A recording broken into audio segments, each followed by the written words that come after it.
Ladies and gentlemen, good afternoon, and thank you very much for allowing me to present to this important AmCham conference here in Beijing this year. Unfortunately, as is evident, I'm not able to join you. I live in Hong Kong and travel doesn't allow me to get up there at the moment, so my apologies for that. But I hope our use of technology and the innovation around it may be in keeping with the theme of the conference. So thank you for allowing me to do that. What I'm going to talk about this afternoon is the future data center developments in China and how they've been impacted and how they'll be changed by COVID. I'm going to talk about three principal areas in the course of this presentation. One, how COVID has brought the future forward. Some of the statistics now coming out give us a much better idea about what's happened and how it's perhaps affected the workplace. Secondly, we'll talk about designing in resilience to meet potential next wave aftershocks, because remarkably the system worked. It largely worked and we saw very few systemic failures taking place during the last few months. And then lastly, I'll talk about the importance of operational integrity and assured standards, as this is a key feature of the world moving forward. So let me start by looking at the impact of COVID overall. You'll see from the headline here and the chart on the right. Now this is a US chart, but it demonstrates the online internet usage over the period from February through to August. And you can see, of course, as expected, that huge spike that happened in the middle of March. And it took place over, of course, a few days as the world became locked down, people returned to their home, and they started operating in a very different way.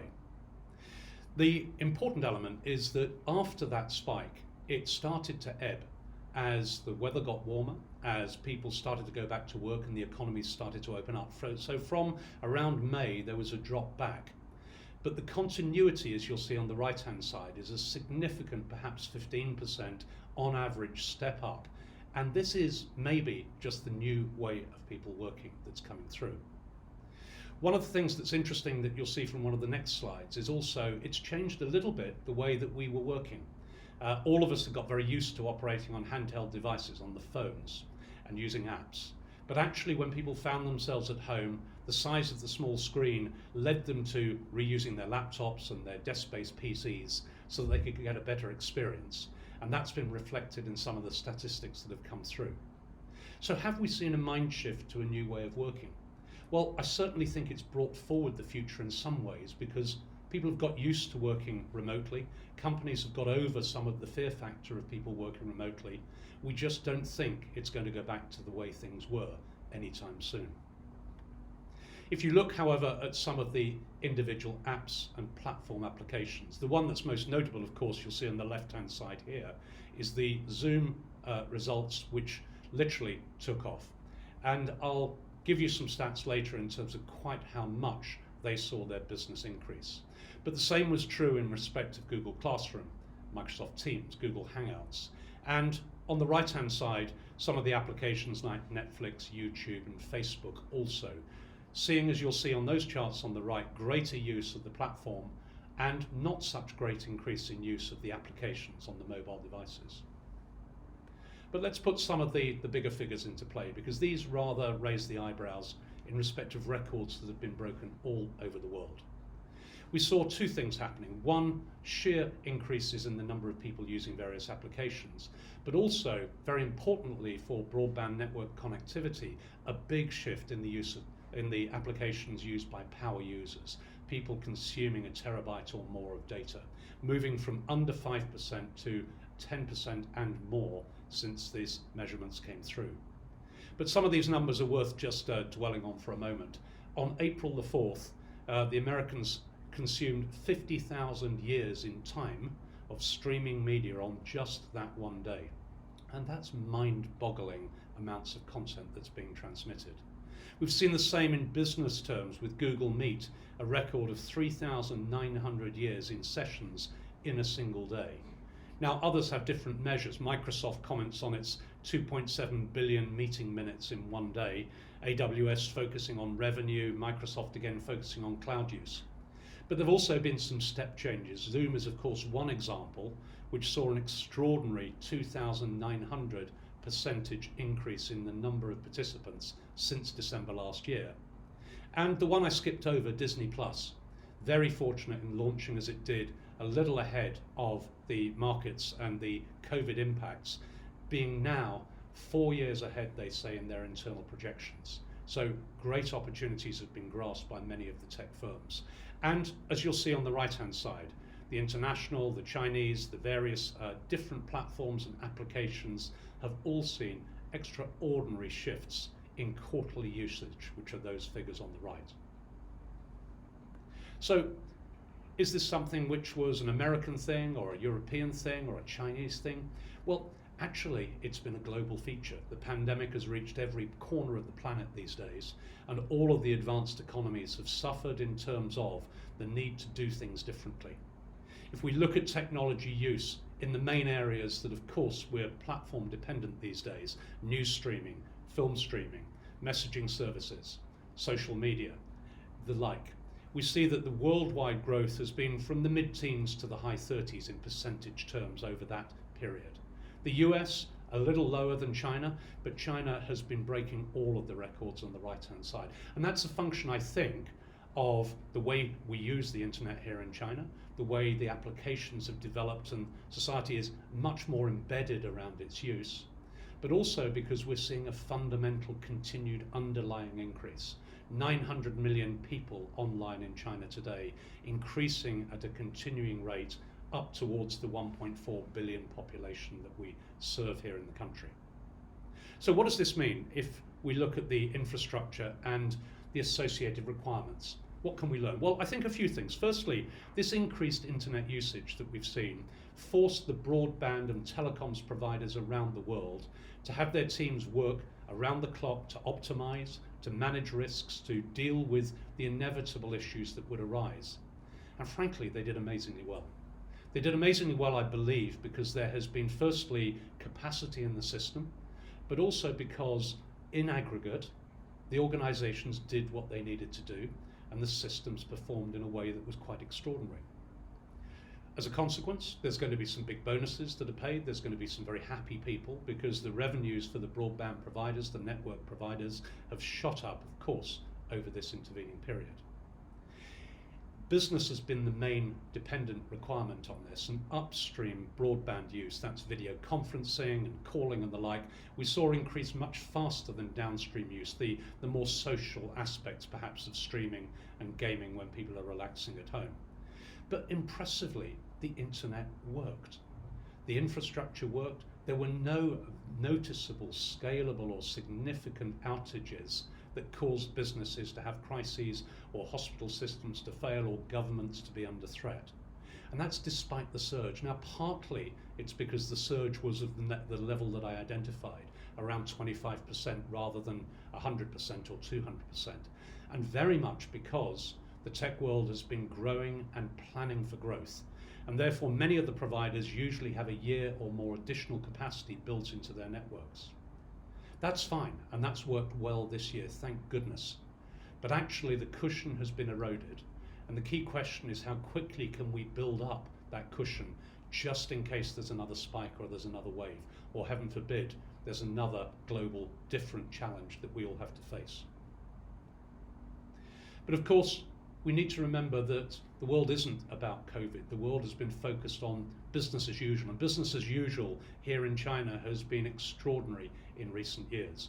We've seen some of the biggest leaps forward in terms of smart cities, in terms of driverless cars, modern streaming, gaming, and high-res streaming movies and the like, and of course all manner of AI and machine learning that's taking place. All of these things have needed to continue. All of these things place even greater demands on the systems that are out there. And in the short term, whilst the necessary infrastructure was in place to handle the spike in demand without a significant impact on the network performance, there's no guarantee that as we consume this and we leap forward and growth becomes accelerated, that can be sustained. At the data center level, the cloud infrastructure providers have had a great opportunity, as the statistics I've shared with you have shown.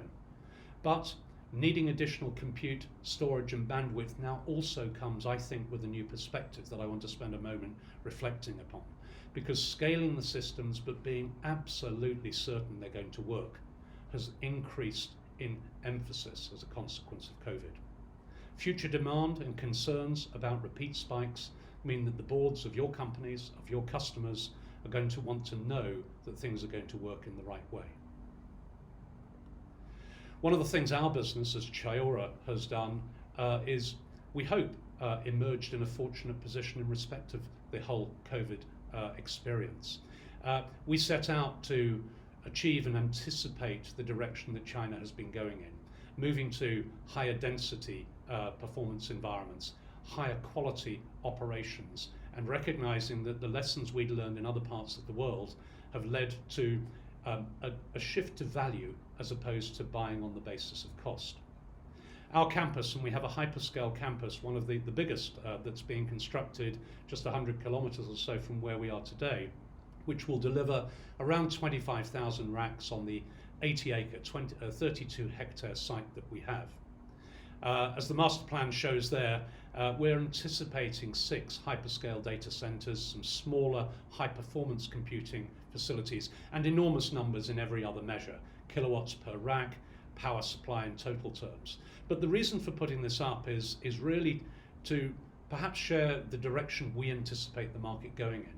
We're delighted that with the high quality design and the focus on recognizing that long-term differentiation comes from accredited environments. We're now the first Chinese data center environment to be accredited to OCP standards. That's the Open Compute Project standards. We're also accredited by Uptime Institute to Tier 3, but we can deliver Tier 4 and lower if required levels on the site. But it's all about the operating regime and recognizing that as demands on technology go up, so selective decision making needs to take place so that people choose on the basis of known performance and assured performance. Being carrier neutral and cloud neutral is still an emerging feature that we have here in China, but it's an important one that all of our competitors will also be offering, and some are offering today. But it costs a great deal of money. We're backers and believers in the China direction. We're excited about where the world will go in the medium term. And we're very pleased to be part of the AmCham whole network in terms of how we can be a part of delivering China's great and exciting future going ahead. For us, September 2020 is a transformational point too, because it's the month when we've gone live. Anyone's welcome to come down and look around the site when it's there, but the first facility, as you can see, has come on stream. But it fits with where we are in the COVID moment. So how can I summarize to draw together a few points in terms of the market, the COVID impact and the like?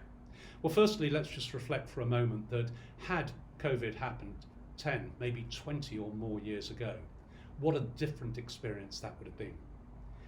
Whilst it's not the best experience for any of us to have gone through, it is an extraordinary time, and we are very fortunate that it happened when it did, because we were at a point where capacity could cope, where technology was omnipresent, and where people could actually adapt very quickly to new ways of working. The spike in use, the shift to online, is going to ebb a little, but it's not going to return to pre-COVID levels. And that means that there's a step change that's needed in capacity that people now need to commit to build that cushion back up.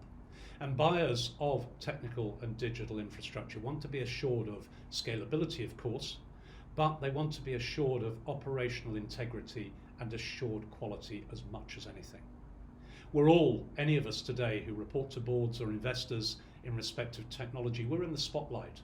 And as we review and take stock on the lessons that have been learned in respect of COVID, we'll work out why the disaster scenario that we experienced together this year managed to be avoided in being worse than it already was.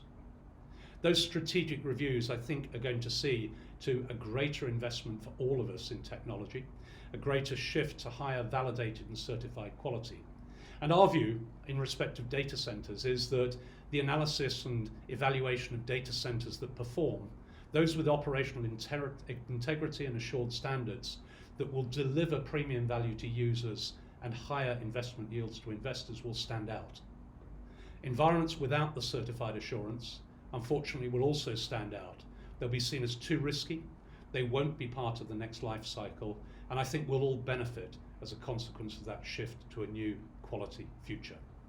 Ladies and gentlemen, thank you very much for listening, and I look forward to being back with you here next year. Thank you.